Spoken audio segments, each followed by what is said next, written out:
Em nome do Pai, e do Filho, e do Espírito Santo. Amém. Nós vamos estudar hoje o capítulo 15 do livro do Apocalipse. E esse capítulo 15 traz para nós o início dos 7 últimos flagelos. Nós estamos vendo que no livro do Apocalipse são sempre setenários, né, que se repetem. Nós vimos os 7 selos, as 7 trombetas, e agora são as últimas pragas, as 7 últimas pragas. Mas o que é importante é nos determos primeiro naquilo que acontece com os eleitos de Deus. Por isso o estudo é dividido em duas partes, do capítulo 1, do versículo 1 ao versículo 4, e depois o versículo 8, o versículo 5 até o versículo 8. Assim diz o texto sagrado: Eu vi no céu outro grande sinal, grande e maravilhoso. Veja, 7 anjos que tinham 7 últimos flagelos, porque por eles é que se devem consumir a ira de Deus. É importante lembrar que aquilo que o autor chama de ira de Deus, na verdade é a justiça de Deus. Aquilo que está reservado para aqueles que se opuseram a Deus, mas sobretudo para aqueles que praticaram as injustiças. Então a ira de Deus, não é? Ou a falta do amor de Deus se volta para todos os injustos. Qual é a paga? Qual é o preço? Qual é o salário que espera aqueles que praticaram injustiças durante a sua vida na terra? E aqui é o que vai ser depois, então, descrito naquilo que vem com esses anjos que vão trazer as taças com a ira de Deus. Mas o versículo 2 diz que eu vi também como que um mar transparente, risado de fogo, e os vencedores que haviam escapado à fera, à sua imagem e ao número do seu nome. Eles conservavam-se de pé sobre esse mar, com as cítaras de Deus. É uma imagem ilustrativa, ou recordativa, ou que faz memória ao mar que o povo de Deus atravessou lá quando saía da escravidão do Egito. O povo atravessou o Mar Vermelho a pé enxuto, segundo aquele relato bíblico. E escaparam de quê? Da ira, da perseguição do faraó. Porque as casas dos egípcios, dos hebreus, foram marcados com o sangue do cordeiro, e por isso eles escaparam e foram protegidos por Deus. Todo o povo de Deus está como num novo mar, né? Uma visão de um mar cristalino, um mar onde resplandece a glória.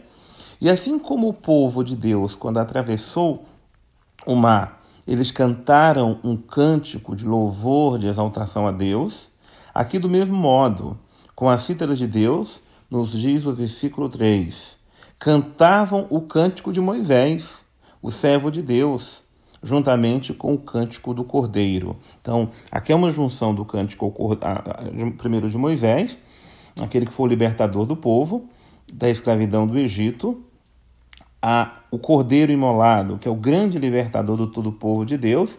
Então, cantam agora o verdadeiro cântico de libertação. E que cântico é esse? Grandes e admiráveis são tuas obras, Senhor Deus, dominador, justo, e verdadeiros são os teus caminhos, ó grande Rei das nações. Quem não temerá, Senhor, e não glorificará o teu nome? Se tu és o santo, e todas as nações virão prostrar-se diante de ti, porque se tornou manifesta a retidão dos teus juízos. O que é um hino de louvor?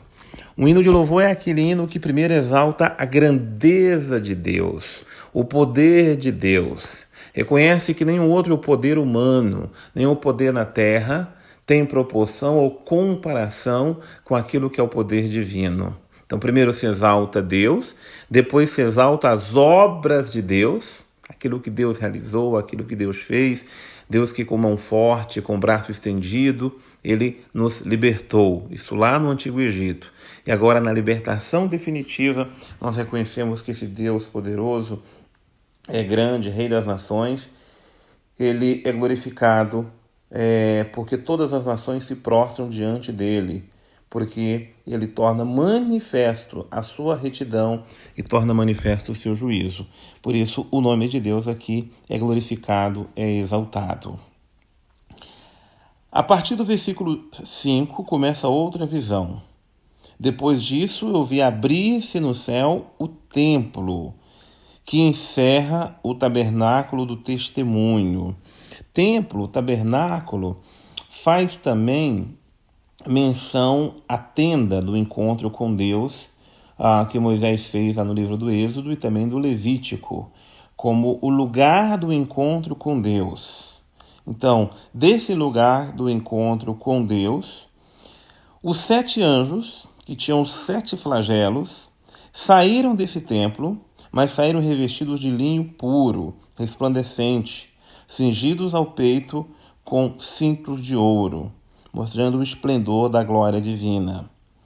Um dos 4 animais deu-lhes então as 7 taças de ouro, cheias da ira de Deus que vive pelos séculos dos séculos. Como eu falei lá no início, essa ira de Deus é a justiça de Deus, que agora vai se aplacar contra aqueles que praticaram a injustiça. E o templo encheu-se de fumaça, provinda da glória de Deus, do seu poder, como se fosse aquela fumaça do incenso. Quando nós vemos aquela fumaça do incenso na igreja, é a glória de Deus que sobe, é a glória de Deus que é exaltada, é a grandeza de Deus que é exaltada. Então, no céu, essa grande fumaça sai do templo da glória, para mostrar que glorioso e grandioso é o nosso Deus. E ninguém podia entrar enquanto não se consumissem os 7 flagelos dos 7 anjos. Então, ali o templo de Deus, nele está manifestando-se a glória de Deus através dessa fumaça. E a partir de agora, nós vamos, no próximo capítulo, no próximo estudo, acompanhar o que são esses 7 flagelos, as 7 taças da ira de Deus. Mas o mais importante é aquilo que vimos na primeira parte, né? Aquilo que os eleitos de Deus estão fazendo, louvando, glorificando, exaltando o nome do Senhor nosso Deus. 2 coisas importantes no nosso estudo de hoje. Os eleitos que estavam ali diante de Deus cantando eram aqueles que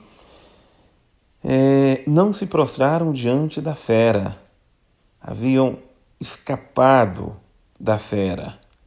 E a gente já viu aqui no nosso estudo o que consiste a fera, mas a fera como símbolo de todos os poderes dominadores deste mundo. Não só deixou-se escapar da fera, não deixou-se marcar pela fera e não praticou as obras dessa fera. E o sinal da vitória é cantar o cântico novo.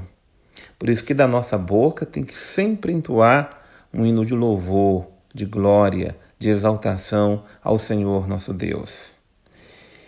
E outra coisa importante é fugir de todas as injustiças deste mundo, para sermos justos aos olhos de Deus, para permanecermos de pé diante da sua presença na liturgia celeste. Que Deus nos abençoe, em nome do Pai, do Filho e do Espírito Santo. Amém.